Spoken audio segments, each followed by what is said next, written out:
Hey, what's going on, people? Back with another live on Friday, what we call Fundamental Friday. We talk about something that's fundamental to wholesaling real estate. And today's fundamental is understanding what assignment is versus a double close, right? What does it mean to assign a contract versus double close? Like this is the way, two ways to complete a wholesale deal. Not, I guess it's not the only way, only two ways to complete it, but these are the most, what would you say, popular ways, Cordero? The two most popular ways to complete a wholesale deal. We're going to break both of them down. What's the difference? What's the benefits of both? And which one you should probably be targeting as a beginner to do in your situation. Yeah, which one to do when? You know what I Yeah. mean? I think it's like strategically they just make sense. What's going Yo, on, Ali? what's up, Ali? Up in this thing, man. We up in here. Yeah. So I think it's just a matter of, and they're all strategies. So it's not like if somebody's like, which one's better? It's not one is better than the other, which we'll break that down today. But it's just like sometimes you do this one because it makes sense. Sometimes you do that one. Yeah. For sure, for sure. No doubt, man. No doubt. So let's jump on in this thing, man. Cordero, what does assignment mean? And what does assignment? So and take this in consideration. You got to sell under contract with a regular purchase sales agreement, right? The assignment and the double close come in when you're dealing with your agreement with the buyer. You see what I'm saying? Yeah. So what is an assignment? Yeah, that's it. Well, I'll take it back. The assignment comes in with your agreement with the seller. And here, and I know Byron knows what I'm talking about, but because in that purchase agreement, you got to have and or signs. So in the top of most purchase agreement, it starts with You saying, gotta have that's somewhere. It doesn't matter where it is. exactly. It's got to be somewhere, but most it starts off with saying, hey, the seller, Steve, agrees to sell the property to buyer Cordero and or signs. Most of the time it's right there. That verbiage is necessary that you can even do an assignment. Um, Sometimes people ask to take it out, but an assignment is essentially just saying, hey, I'm assigning this contract. I have it under contract. I have equitable interest in this contract to go ahead and purchase it. And I'm assigning my rights to the contract. So everything in that original purchase agreement between myself and the seller, all the agreements that are stated out listed in there just says I'm going to purchase this property on this date for this purchase price, and these are the terms and conditions. These are all the contingencies that go along with it. I'm assigning my rights to all of that to another buyer, another investor, and they basically just slide in at the closing date, and they are the buyer. They act as the buyer. They just slide in at the closing date, and they get all of my interest, my equitable interest in the purchase of that property. The reason why that is you know, um, I mean the whole assignment agreement. It's not just for wholesaling, by the way. Just so you all know, the whole point of that isn't just so people can wholesale. Think about it like this: if I was a big time dude and I had several different companies or several different LLCs and I had several different bank accounts and funding for each particular LLC, I might write it down in my name. And then when we get to the closing table, I'm like, hold on, let me switch this. Let me put it in. I was the original buyer, but let me put it in my other LLC's name. And then I could assign it to that LLC.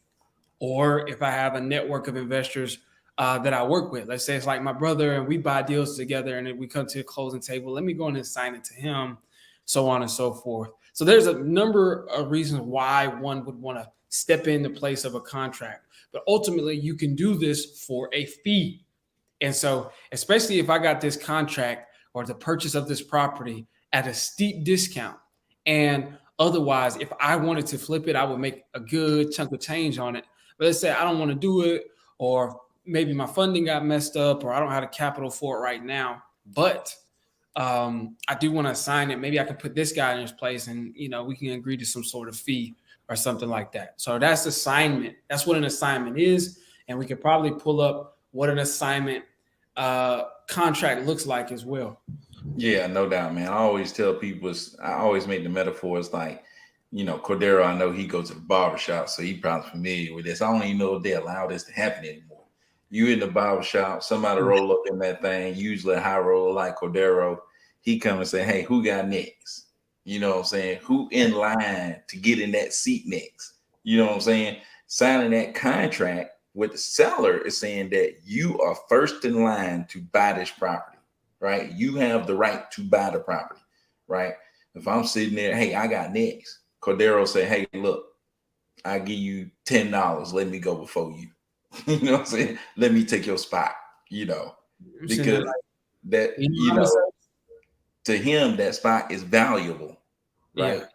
$10 worth. Not somebody saying, no, man, I need 20. You're going to take my spot. You know what I'm saying? You know what I'm saying? I got a position that's valuable. I got next in the barbershop chair. You know what I'm saying? It's like when you sign that contract with the seller, if your contract is valuable, right? If you getting that property at a discount, which makes that contract valuable to somebody, then they would be willing to pay you to take that spot, right? But instead of paying you $10 to take your spot, we talking about $10,000 to take your spot, right? $20,000 to take your spot. It's like, hey, if we could. It's basically scratching your name off and writing their name in your place. Yeah. And I'm giving you $10,000 to do that. Exactly. And I want to say this too, because like I was saying, it's not just for wholesaling. So there's a number of things that can make a property that valuable to somebody who would want to take your place. Maybe you got the last red house on the block. In the red houses, that's just for whatever reason in that community. If you got a red house, that's the big boy, and that says something. That's a status symbol. And I'm like, man, he about to buy the last red house for sale on the block, man. Let me get it. I don't want the blue house. I don't want the green house across the street. I want that red one. And and I'm just trying to put it into context because the purpose of assignment, and what a lot of people don't talk about, the purpose of assignment wasn't just for the sake of people going to wholesale or just but most time in that case, they still break that person off. Oh yeah, for sure. They still gonna give you some money. It's just like, sometimes, like, say if Cordero's going to buy a house and he can't buy it no more, he try to assign his position in that contract so somebody else can take his spot and they can follow through. You see what I'm saying? So the assignment is for a lot of different stuff, but for this purpose, what I'm saying, is somebody taking your place, paying you a fee. You know what I'm saying? Somebody said, Moonlight, Byron, you still offering mentorship? Yeah, I do mentorship. $100 a month. I teach you everything, give you everything, don't hold stuff back. But yeah, man, I still do it. So you can I don't even know what that link is, man. I don't promote it or anything like that, really like that. I should. Let's start promoting it more. Let's promote it more right here. Moonlight. I'll drop the link somewhere, either in the chat or somewhere, and get it going. But man, should I talk about this, man? This may take us off, but somebody hit me up earlier. They asked my mentorship, and man, I was like, dude, I probably got to talk about this today. What's the program and everything? Dude, somebody hit me up. Let me pull this up, man. Somebody hit me up, man. Man, you know how I am. They hit me up, asked my mentorship, and then I told them it was $100 a month. Now, Cordero, their response was, okay, is there any guaranteed deals per month with your membership?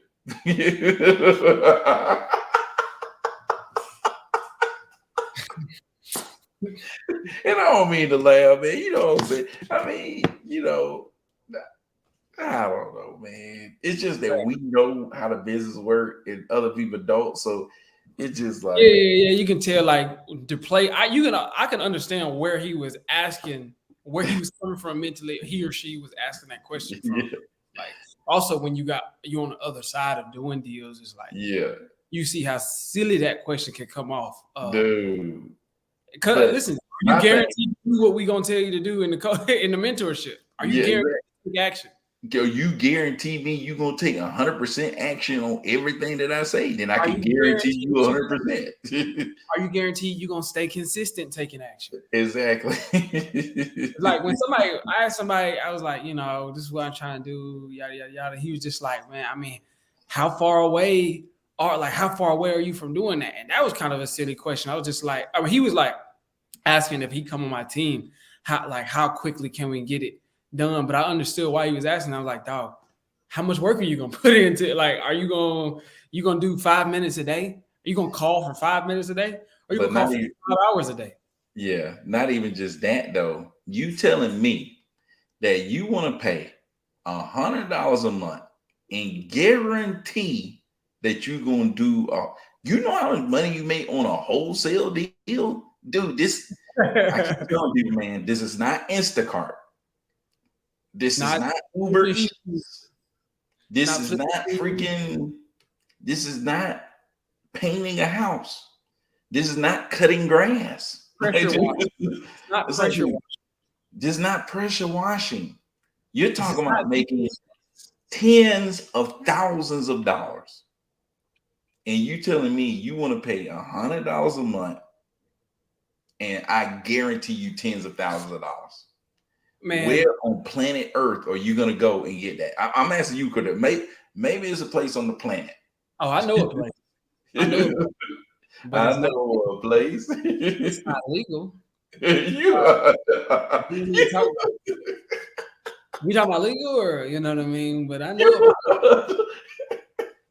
So I mean, but and this goes back to something I was saying the other day when I was talking about certainty. And most people got to have certainty to get like to do something. But here's what they do. This is where they definitely get wrong: is there's an opportunity or potential opportunity, and they feel in their mind that the opportunity has to prove itself to them first before they take action. Like wholesaling got to prove itself to me before I go put the work in. And I've seen it happen. Maybe Byron, you ain't experienced that. But a lot of people think that way. It's just like, man, can you guarantee me, dog? You prove yourself to that. Yeah, Can you guarantee that you're gonna stay consistent? Because I'm gonna keep it 100. If you get in Byron's program, if Keith Everett got a program, if Max Maxwell got a program, you get in one of them and do what they tell you. It's proven stuff. You find the right person, they giving you the stuff. But to tell them to prove to you first before you sign up to their course, don't even get the course. exactly. What's the other option, dude? You know what I mean? But And I'm then saying at that point, it's like, even like Keith Everett, I approach, I get into their mentorship. It's like, dude, what does he owe me? that's what I'm saying. It's like, dude, what does he really owe me? like people don't understand. What's $100 to somebody out here really doing this business? Yeah, hey, what's $100 to Byron? Real talk. I mean, I don't no kind of way, but I'm just saying. Hey, Byron get money, man. He throw Dude, money. I'm just saying, man. I mean, it's just a matter of perspective, and that's why I say I'm gonna speak in. It's like, dude, I ain't really trying to, I ain't really trying to do nothing. But it's like, he kind of hit you like you trying to take his 100. Like, what you exactly. take my 100, dog? You gonna guarantee me that 100 something mean a lot to him. It's like, you know how much I put in. You know how much work I done. You know how many deals I've done to figure this thing out. And you gonna tell me that I need to guarantee you something? Nah, dude. This is what I say to whoever that was. Off $100. Now you give me $5,000. You give me $5,000. I guarantee you get a deal. Because you know why? I ain't gonna take your 5,000. We're gonna use your 5,000 to get smarter contact, some leads, and we're gonna start texting up some people. And I guarantee you're gonna get somebody. Like, you know what I'm saying? So I'm gonna speak on that person's behalf, man, because I understand perspective of what he was talking about, Byron. You can't be going in on it. Man, I knew I was gonna That's go his money, man. like, dude, I'm like, man. But it's like this, man. If you really feel that way, I personally think out of all the free stuff available to you, bro, get Byron's free course. That is it, dog. You need to charge for that free course. That's all I'm saying. Y'all better get it while it's still free. I think you need to be charging for that, because in that one, you actually give it more game than most people, because what they try to do is get you into their free course and then upsell you before you get any real valuable, tangible information that you can actually use. He giving you real game. He just not going major in depth with it. on that, but he's giving you the basics. And if you get that free course and then take action on everything in that free course, you'll get a deal. And then start investing that $100. If that's really what you need, if you need something, but he gives something for free, and then you do it. But come on, dog. And I'm just speaking like more practically or pragmatic. If you really just pressed about the 100, and I'm not even trying to stunt on nobody like, oh, 100 ain't a lot of money, because I understand people, if you're not wholesaling already. Yeah, man. Like I said, I ain't trying to be no kind of way. I'm just saying, Man, in this wholesale business, $100 is not a lot. Just in the wholesale business in general, it doesn't matter who it is that's wholesaling. $100 ain't a lot to them. You know what I'm saying? Wholesaling is talking in thousands. You talking thousands when you get to this stuff. You know what I'm saying? I paid $5,000 to figure this stuff out. You know what I'm saying? I didn't pay $100. I didn't pay $100 either. Honestly, Exactly. I paid more than that. I paid way more than that. Yeah. I paid more than that for somebody to not even give me all the game for real. Yeah. That's what I'm saying, man. But anyways, but I think my biggest issue with that is not, none of the stuff that we just talked about. My biggest issue is that, or my biggest thing that I see with that is that's the mentality that's gonna hold you back. That's the mentality why it ain't gonna have you doing no deals. Because if you don't want to give me $100, and I'm showing you these checks, it's like you gonna really pay for prop screen? You gonna really pay for these lists? Like, are you really gonna pay a couple of $100 for these lists? Shit. Or you gonna pay $800 a month for smarter content? Or you gonna pay $100 a month for the dollar? Or you gonna get on the dollar and sit there for 4 hours in a day? That's what I was about to say. Or you gonna Giving do up that 100 is just like, imagine giving up money and your time, and Exactly. you're not getting nothing back. Are you still gonna push through that? It took me months putting up money and putting work in. I think, yeah, no doubt, man. I think it's like that mentality. Like you gotta, like I said this on another live. For me, even I was the same way as this dude, but it's getting over that mental hurdle though. You know what I'm saying? It's like, dude, you got to get over your mental hurdle. What I said, I think yesterday, it's like if you naturally think that way, then you got to go against it. If you naturally think, man, he got guaranteed it, it's like you need to go on against that. It's like you need to go on against it. It's like, dude, I signed up Keith Everett today, paid $5,000. He didn't guarantee me a thing. I paid $5,000 with no guarantee. You ask him to guarantee you. Hey man, if I send in $5,000, you got to guarantee I make 500. Man, the thing is, man, when you know somebody is doing this business, when you know somebody doing $100,000 a month, and it's like, hey, I got a chance to make $100,000 a month.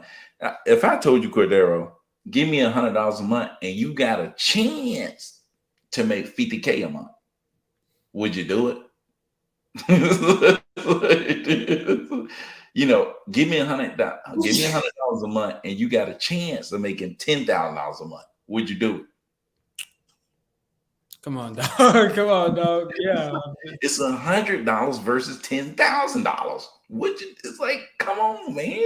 Be on top of that, because again, I think me and you both have been that person before. It's just like, then you got to really assess, well, what a month? Let's pull up your bank sheets or whatever. Are you spending $100,000 that ain't even guaranteeing you the probability of making $10K, of making $50K a month? Exactly. But the thing is, like, you know how many times you're gonna have to do that over and over and over again, spend $100 and not be guaranteed. You know how many times you're gonna do that? I gotta do that for prop screen, I gotta do it for lists, I gotta do it for smarter contact, I gotta do it for all this stuff that I do. I got for all the stuff that I have, my VAs, all this stuff. I'm spending hundreds, thousands, and there's no guarantee. Bro. It's like, this is not a 9 to 5. It's not a 9 to 5. This dude was saying this the other day. It's like, shoot, man, you go to work, right? You'll go to work 2 weeks, no pay. No pay. Why? Because you know Certainty. that they gonna hit you with certainty. You have That a sense of certainty. they gonna give you that money, on payday when you're supposed to get paid, right? Yeah. It's like that makes people feel comfortable. Like some people gotta have that comfort. All the people that's entrepreneurs, nobody guaranteed Jay-Z. Nobody guaranteed Beyonce. Nobody guaranteed Elon Musk. Nobody guaranteed all the people who got all this money. Nobody guaranteed Max Maxwell. Grant Cardone. Nobody guaranteed Grant Cardone. Those all the people are the non-guaranteed people. All the guaranteed people, they ain't got as much money as those people. It's like, and it's cool to be a guaranteed person. You know what I'm saying? That's cool. But you can't want to be a non-guaranteed person and still want a guarantee. Very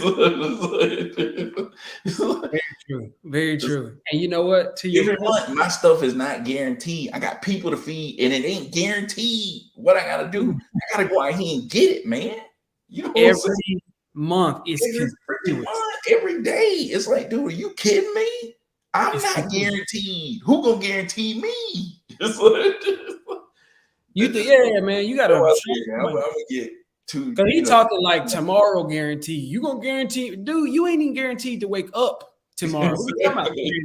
Nothing is guaranteed. And if you really, really believe that your job, the paycheck in that 2 weeks is gonna come to you guaranteed, then you ain't just experienced hard times. I bet you if you ask some folks back in the Great Depression, some checks didn't come. It happened. You have some people these days when COVID came around, they got let off.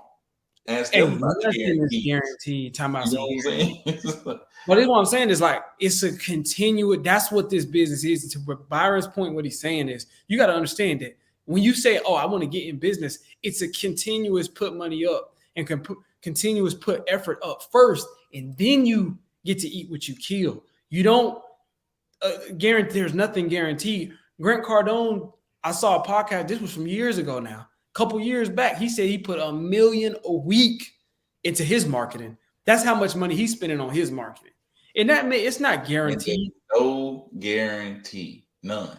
You put systems and processes in place. You educate yourself. You know the right thing to do at the right time. And you also have to be willing as an entrepreneur to pivot and to go as things change. I'm spending, if text messaging ain't the move, and then all of a sudden it's like text messaging ain't the thing no more. But Byron see, we can start doing mailers. Mailers is working the same way text messages was. Byron has to be willing to pivot. That type of stuff comes. Ain't nothing guaranteed.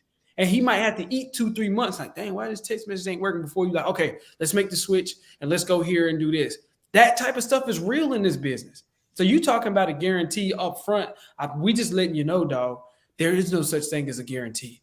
But are you going to put the work in? It's like, I heard this before, it's escape velocity.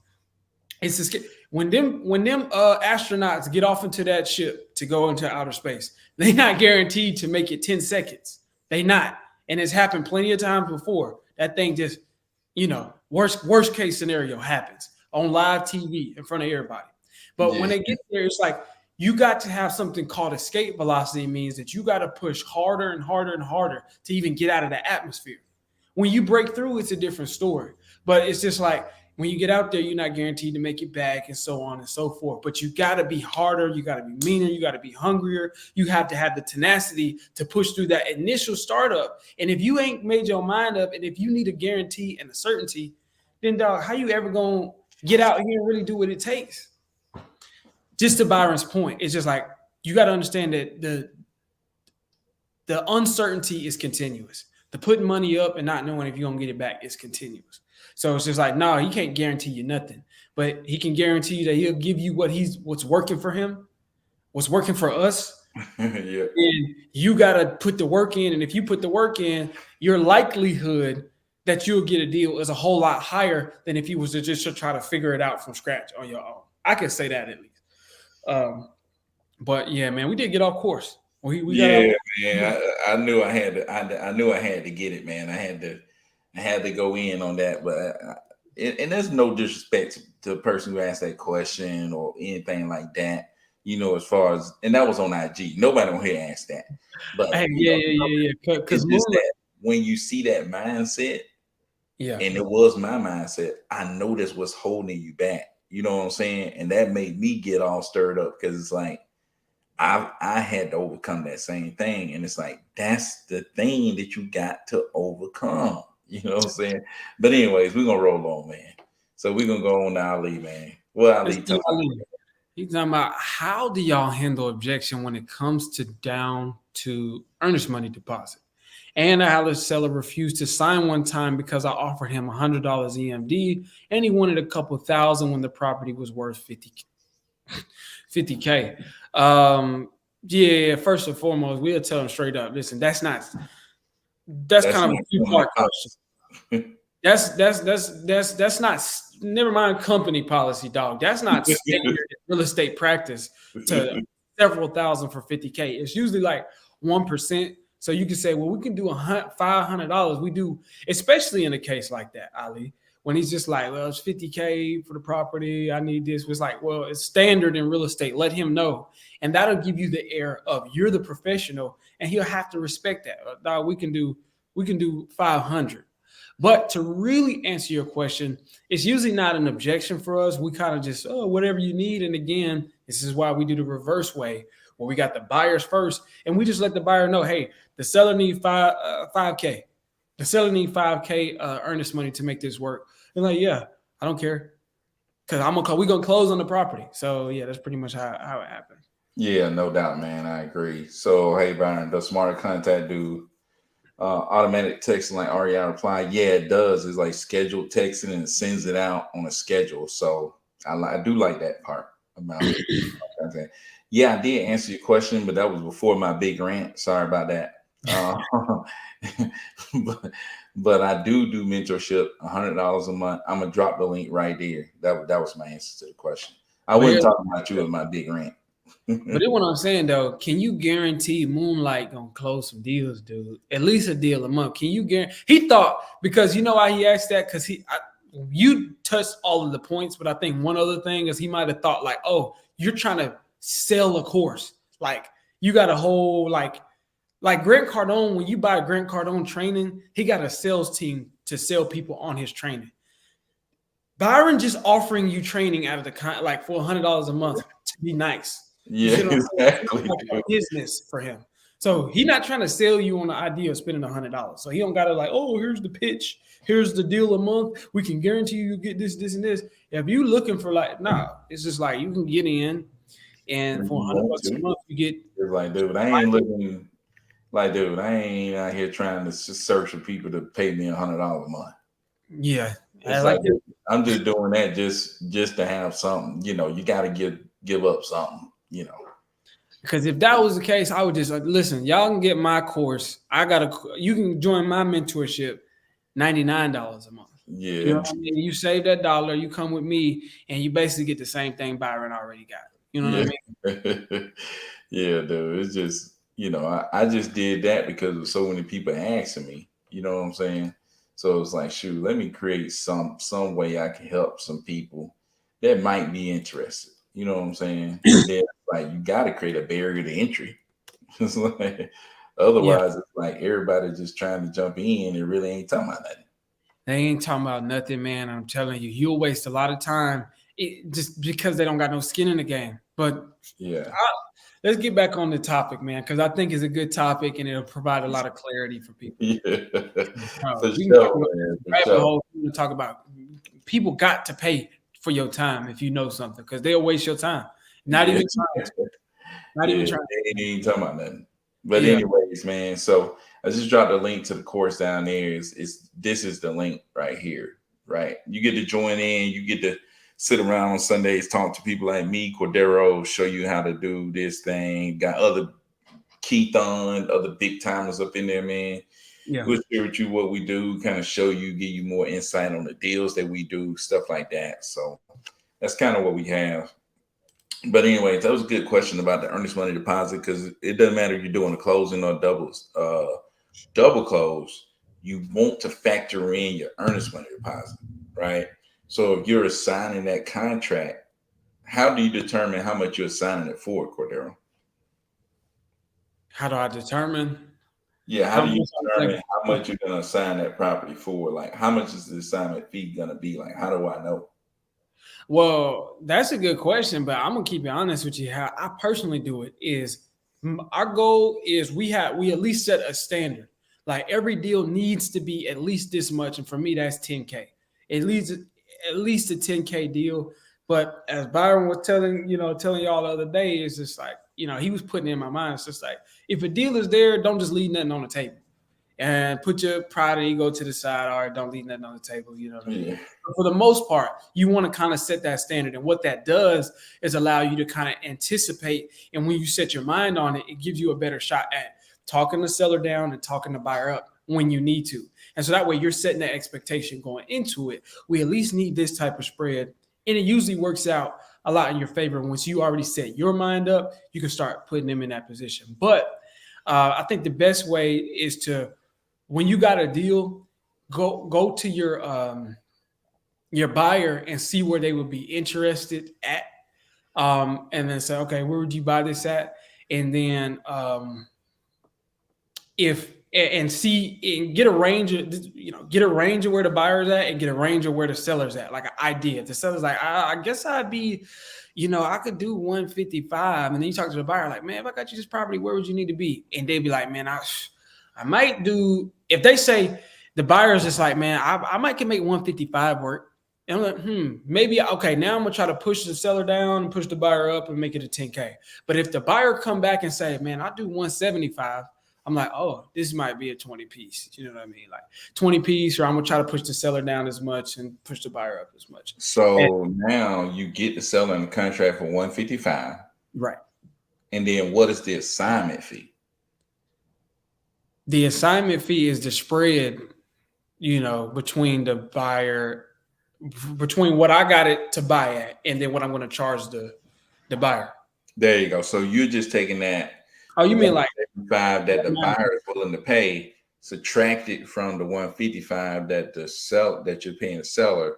So the assignment fee would be 20K. Yeah. Yeah, because you don't put 175 nowhere. You see what I'm saying? It's like that 175 ain't written on the assignment contract. Well, it depends. I'll say this to your point. It depends on the assignment contract, because I've seen an assignment contract where the point, for whatever reason, is written out where you write the full purchase price for the person that's the new buyer, and but for the most part, you don't. You just write your fee. Yeah, typically, you just write the fee. Yeah. I seen it on one, and I don't know.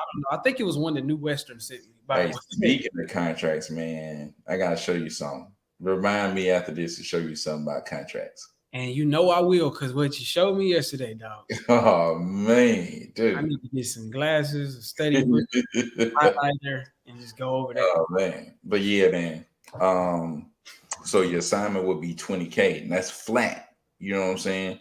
And basically, when you assign a contract, you're erasing you're scratching your name out, putting their name in, you're out of the deal.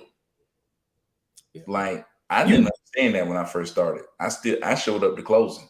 It's like you don't show up to closing. You are out of the deal. You don't sign nothing. You don't sign anything. You make sure that paper get to the attorney's office. You make sure that sales agreement get there. You make sure your assignment contract get there. And you kind of want to make sure that it's still closed or whatever, but you're not signing papers at closing. Like, you're out of the deal. The actual deal is happening between the buyer and the seller, and they close that thing up, and you just cut a check. You know what I'm saying? Yeah. So I don't know if I think you said this, but you will be on the HUD, your information with an assignment. But you won't sign, like you ain't signing nothing though. They've taken all your obligations as the buyer. They're taking your position.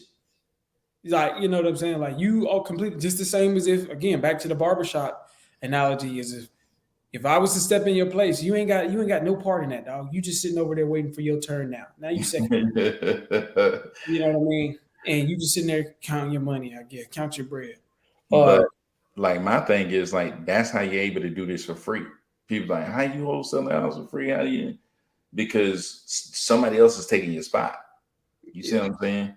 It's like you just write your name on that piece of paper to be the first one to be able to buy that house. Then you're basically selling your position. You see what I'm saying? And now you're out of the deal. You have no obligation to perform. You have no obligation to pay anything. Now it's all the buyer's obligation to pay. And that's how you're able to wholesale. People say you can wholesale houses for free. Like you're not paying in this transaction. And no, when they say you can flip houses for free, Yeah, you can flip houses for when free. they use that verbiage, that's what they're talking about. Yeah. It's like basically you getting the equity, you getting under contract, getting the equitable interest and assigning your positions and your rights. But on the flip side now, what in turn is a double close? What is a double close compared to an assignment? So unlike an assignment in the double close, well, like an assignment in double close, you got the seller under contract for their property, right? Let's say at 155. If you're going to sell it to the buyer at 175, you're going to write up another purchase and sales agreement, a whole nother agreement, just like you did with the seller, as if you own the property and the buyer is going to buy it from you. So I would just take the same purchase sales agreement, erase the seller's name, put my name where the seller's name was, erase my name where the buyer is, put the real buyer's name, and then change the price. Yeah. And then that's it, man. Hey, now, what would you also the earnest money. Yeah. So if I put here's a little bit. Yeah. 2K on the first one, 4K on this one. Exactly. I'm doubling up the earnest money. You know what I'm saying? If I make them put 1,000, if I put 1,000 down, I'm trying to make them put 3. You know what I'm saying? Yeah. I'm trying to push it up on the earnest money. So like, but you're writing a completely separate purchase and sales agreement. The reason that a lot of people don't like double close is that if you double close, it's 2 closings, right? It's not 1, right? And the buyer agrees to pay the closing. Well, inside the contracts that we use, the buyer agrees to pay the closing costs. Yeah. Well, there's 2 transactions. In one of the transactions, you are the buyer. So you will pay the closing costs, right? So, and the closing costs could be $600, $1,200, $3,000 some dollars. You know what I'm saying? Could get crazy, so that's why a lot of people like to just straight assign, because that 20K deal can turn to a 17K deal. And it's like, man, where did that 3K go? You know what I'm saying? Yeah, man. If you assign it, then it's just like a clean 20. Another fee you might have to consider, and Byron's spoiled, he ain't never knew nothing about this, because he gets something called pass-through funding. Oh, yeah. If you don't get access to, or your title company doesn't give you access to pass-through funding, you will have to find somebody to fund the first side of that transaction. So if the property is 150K purchase price, and you're gonna sell it for 175K, you got to pay all the closing costs and all of that. But to purchase it for that 150 first, you're gonna need to borrow that money, or you can put the money up. But there are people, and this is called transactional funding, and this is completely different than a regular lender. A lot of people who are regular lenders will do it. Some people that just private money, some people just got money. They'll do it. They don't need to run your credit. They don't need to analyze the deal. They just need to know that all they say, I got a transactional fund. And he just be like, man, send me the contract, the A to B and the B to C. Now, the A to B and the B to C, we need a whiteboard, man. We really need a whiteboard, but like the A to B is between you and then the B to C is between you and the buyer. The A to the B is the 150 where you're buying it, and this is like between here, that's like a 2-hour period max, like a couple hours, maybe even a couple minutes before this transaction is done. And then so you send that over to your transactional lender, be like, nah, dog, I already got a buyer in place and yada, yada, yada, which I do have a whiteboard, but I already got a buyer in place. And then when they they'll put the money up. They'll give you the 150 and the cost for all the closing costs, all of that. They'll do that for you, and then they know they're getting their money back as soon as the B2C transaction takes place. So they're Yeah, like, cool. they'll charge I you. would explain to them pass through funding.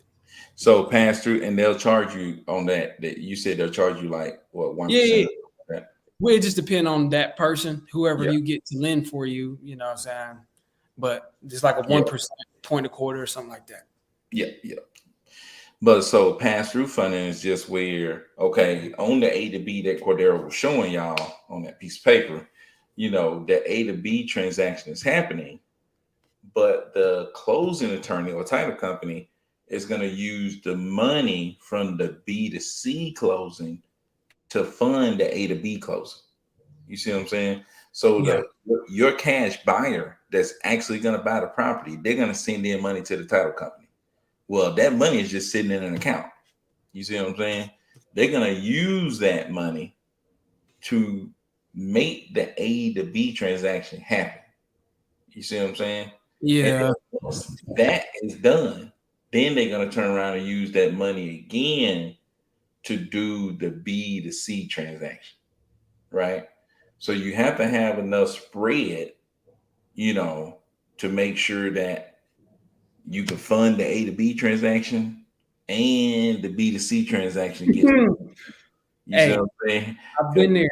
got Made enough that. spread. Walk away with $300.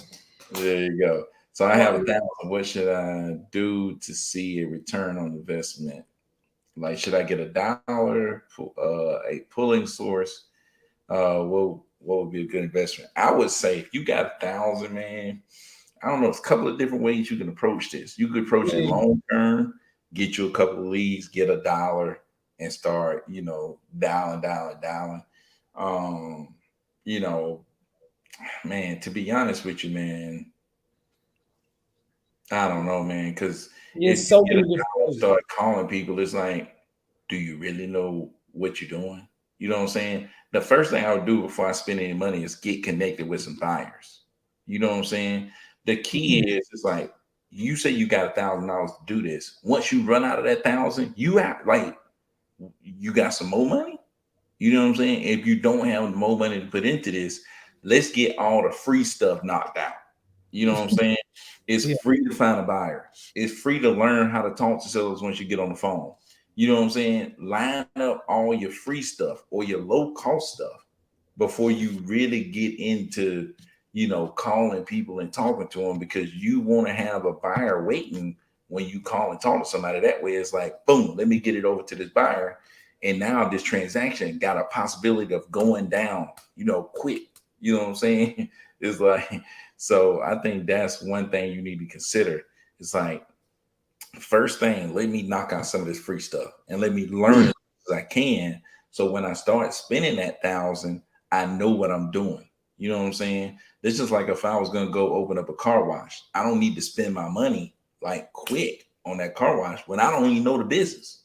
You know what I'm saying?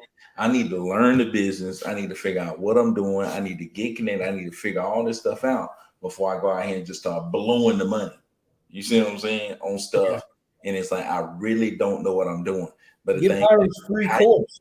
how you gonna figure all that stuff out though? You're gonna figure that out by watching YouTube, go back and watch some, just go back and watch somebody that posted hundreds of videos like Flip Man.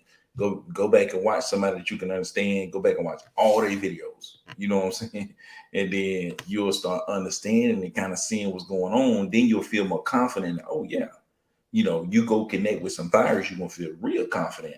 You say, oh yeah, okay, I'm starting to feel this. I'm starting to feel this. Okay, I feel like I can go ahead and spend some of this money on, you know, I feel good cold calling now. I went and listened to King Kong, cold call role play, where he would get on there and talk to people, teach them how to cold call. I listened to that nonstop over and over and over again. Okay, now I feel comfortable, and I think I feel good about talking to people on the phone. Okay, let me go get $1. You see what I'm saying? And now I feel good about calling people. You see what I'm saying? Right. Don't sit there and waste your money on $1 when you won't feel good about jumping on there. So you never jump on there. You know what I'm saying? Boy, But boy, but boy. you just sit there and paid for $1, a month, 2 months. Now you're like, man, this don't work. It's like, nah, dude, you wasn't ready. It's like, you know what I'm saying? So that's what I would say, to be honest with you. Oh, I know. I've been following since day one. I know you're the truth. You're Moonlight, man. What's going on? So I'm definitely committed to getting a deal a month. I really won't 5 to 10, but I'm at the point where I'm dedicated and committed to seeing the results I want. Wholesaling isn't a get rich quick scheme. Yeah, it's definitely not a get rich quick scheme, but you could get rich quick. But like it's a long term play, man. But Yeah. money could come up on your fans if you know it If could. you doing, Yeah, if you putting in that work, and I'll say like too, like we ain't just say go out there and do this and do that. Really take some time to find somebody, like he said, whether it's Byron stuff, whether it's Flip Man. But if you get Byron's free course, I would say because it's all free, that stuff.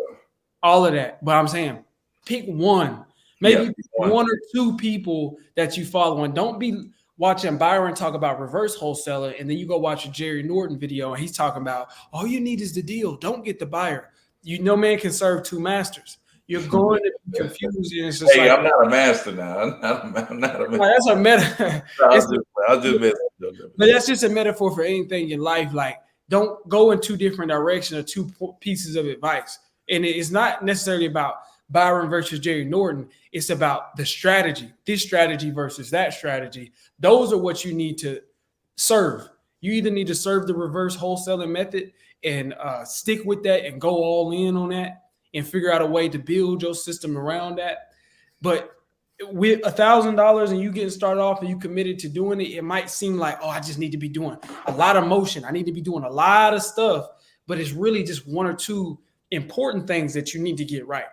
Talking to people continuously, whether you go get you $1 or whether you go get you text, whether you just say, man, I'm gonna take this 1,000 and spend it on gas and go door knocking. You know what I'm saying? Whatever you do, just pick something and stick with it. That's gonna be my number one thing at all times to somebody who's saying, I'm serious.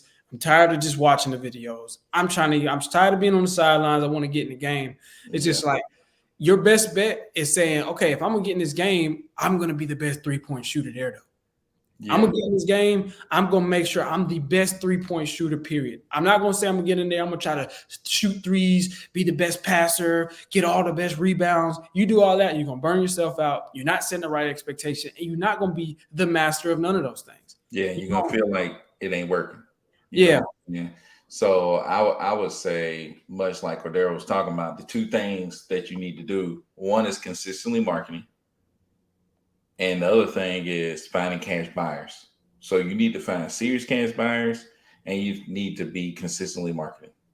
Like those two things is what you need to focus on. Right. And how do you find serious cash buyers? They have their properties listed on MLS. You can go find, go on PropStream. There's a 7-day free trial. Get on there, go 7-day free trial. Search your area, find people who bought property cash as is, and have them right there. You can, skip trace those people. You can, you can see what their mailing address. Some of those people go knock on that door or something. You know what I'm saying? You need to find people who have actually performed. You see what I'm saying? I see you more like saying that you had a buyer back out, but you need to find people who actually performed, not people on Facebook, not some Joe Blow that you met and he talking about he done something, he ain't really done nothing. You need to find people who actually perform or is performing. Like I got 4 properties on the market right now. You know what I'm saying? If somebody called me and got a real deal, I can perform. You know what I'm saying? It's like I can perform. So the people who are flipping on the market, they can perform. You know what I'm saying? They're performing, right? It's like they can do this business. You know what I'm saying? So that's why I always say, try to target some of those people. But yeah, I would say what Cordero said. You got $1,000, go find you some cash buyers that may cost you nothing, right? And then use the 1,000 to consistently find a marketing avenue, right? whether that's cold calling, whether that's texting, whether that's whatever, but make it something that you can do consistently. So Ali said I had to hop, put the live. What? Did you already answer my two questions above? If so, I'll watch the replay. I think he meant say out. Sometimes when I'm about to type out, it say put. So I had to hop out the live. You got to go. Oh, how about the live? Oh, okay. Yeah. So Byron, smart content. Yeah, I answered that question, man. I think I answered both of them. Yeah, Cordero got you on the other question. Yeah. That's we hit him up for sure. Yeah, my bad. Now that but so now that we addressed that question, back to the topic though, what's the difference strategically? When would you do a assignment and when would you do a double close? So me personally, I'm doing an assignment, if it gets up to like, above 20, between 20 and 30, like if it goes up to like 25K, I'm starting to think about doing an assignment. You know what I'm saying? The only reason I wouldn't do double close. I mean double close. You're right, double close. Yeah. And the reason for that is I don't want the seller seeing that I'm making all this crazy money and then they get upset and all that stuff. Yeah. If Cordero got an attorneys over there in Tennessee that hide that assignment fee. So in that case, I will assign anything. Yeah, it's called a blind HUD. Yeah, it's called a blind HUD where the seller can't see that assignment fee. It just has listed assignment fee. It doesn't say how much. You know what I'm saying? And then on the buyer's HUD, it tells them how much. You see what I'm saying? So, but anyways, if it get to like 25K, I'm thinking about double closing. But anything under 25K, I feel okay with doing an assignment. And then it all depends on the seller too. If the seller is acting stupid, if you're acting crazy, then it's like, man, I'm double closing this. If it's above 10K, if it's 10K or above and the seller crazy, I'm double closing it. If the seller crazy and it's below 10K, I don't even care. I'm assigning. So it don't even, unless they just extremely crazy to the point where it's like they told me that I don't want you to assign this. I don't want you to assign this. Take that assignment out of that contract. Like if you've done that, I'm gonna make sure I got a spread and then I'm gonna double close. You know what I'm saying? It just depends on that seller's level of, being crazy about you either signing. But if you establish the right thing up front and let people know that, hey, I work with a group of investors that are purchasing property, then they already know you ain't buying it. You know what I'm saying? Yeah. And that assignment fee is something that's paid by the buyer, So it's like, okay, if they said anything, you just let them know, hey, look, like I explained to you when we first talked, I work with a group of investors that purchase property in the area. And the assignment fee is what they pay me in this transaction. So yeah. And to what Byron was saying about the sellers in particular, man, is like, I know a lot of times you could tell in advance them type of sellers that's going to trip. Not a lot of people always ask in the beginning, what happens if they say something about the earnest money? Honestly, doing this for so long, that's actually rare. Sometimes you just send them over the purchase agreement and they say $500 or $1,000 earnest money, whatever your standard is, and they just like, okay, and that's just what it is. But if you do get somebody who's tripping about the earnest money and they tripping, what's this fee and what's that, and they super analytical about every detail, okay. In my mind, I'm just thinking they tripping. They asking me questions about details that don't even matter. Like they just made that up, that it was a serious detail. It's just like, why does it say, why you got the parcel number on here? I'm like, what? It's supposed to oh man, that's and so I'm gonna say, okay, this type of person right here, probably they not going an assignment fee, they're gonna be on analytical on everything. So I might just double close it, even if it's even if it's not a big deal. As long as I got enough to cover the fees for the double close, I might just go ahead, double close, or request a blind HUD, which is something I know we can do now. So it's like I wasn't doing it like the first year and a half I did it. It wasn't until like, a little bit ago I was like, oh, I can do blind HUDs or whatever. Oh, yeah. And so we got to worry about that. But Wu-Tang, some will charge you 1 or 2%. You only want to double close if that assignment fee is big. Man, No doubt. and to Byron's point, I was getting ate up. I was getting charged 1.25%. And Byron laughed me off the block, man. He just laughed at me. You know what I mean? You just find the right person. Don't let them charge you 2% either, dude. Don't let them charge you 2%. Crazy. I think 2% is crazy. But Yeah, because, you know, because it's same day. Like, dude, you ain't charging 2% for same day. Unless that's your mom and you want to put some money in your mama pocket. Your bro, I couldn't even say your brother because I don't know. That's my brother, dude. Watch out. But that's mama mom pocket, pop's pocket, or something like that. We family. I just want you to eat like I'm eating. Maybe. Yeah. But you know, two things you can do to get around that is one, find a different lender who would give you transactional funding, or find a different title company who will do pass-through funding. Simple as that. But yeah, if you know the seller up front is going to be like real picky, you probably want to do a double close. And also too, I think the biggest and the most standard distinguishment between am I going to do an assignment or am I going to do a double close for most wholesaler investors is the price point. Okay. A lot of people say, you know, if it's above 10K, I might just need to go on and do a double close and go on and eat up them fees or whatever, because some people trip. But again, one thing, and you guys have noticed, a lot of times y'all ask us questions, we already got it covered from the beginning. So we don't ever get to the closing table, be like, what do we do when this happens? No, we're setting that expectation with the seller from the beginning. Hey, we work with the network of investors, any one of which can finance the property. And here are the, you know, so when you set that expectation, none of them are really tripping once they get there anyway. And, you know, it's been a while since matter of fact, I don't think I ever, not since I've been doing Byron's method, I don't think I've ever had a seller, you know, complain about the assignment fee. It's even before I was doing the blind HUDs and stuff like that, because again, they understand what we're doing up front.